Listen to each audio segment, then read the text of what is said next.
Kolhapur police दलातील रिक्त जागांसाठीच्या भरती प्रक्रियेत शारीरिक चाचणीला आजपासून सुरुवात. भरती प्रक्रिया पारदर्शी, उमेदवारांनी आमिषाला बळी पडू नये, जिल्हा पोलीस अधीक्षक योगेश कुमार गुप्ता यांचं आवाहन.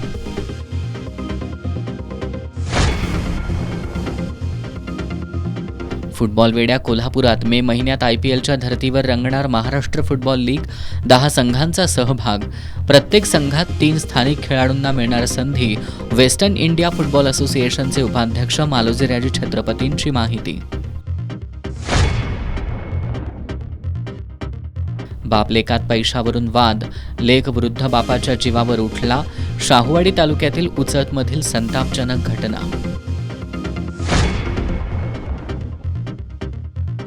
केरळ सरकारच्या पदवीपर्यंतच्या मोफत शिक्षणाच्या निर्णयाचं कोल्हापुरात स्वागत.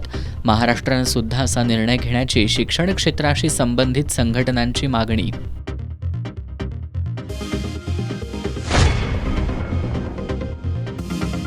आणि करवीर तालुक्यातील वडक शिवालेत जागतिक रेडिओ दिनानिमित्त रेडिओ संग्राहक शरद पाटील यांच्या प्रयत्नातून भरलं जुन्या रेडिओंचं प्रदर्शन.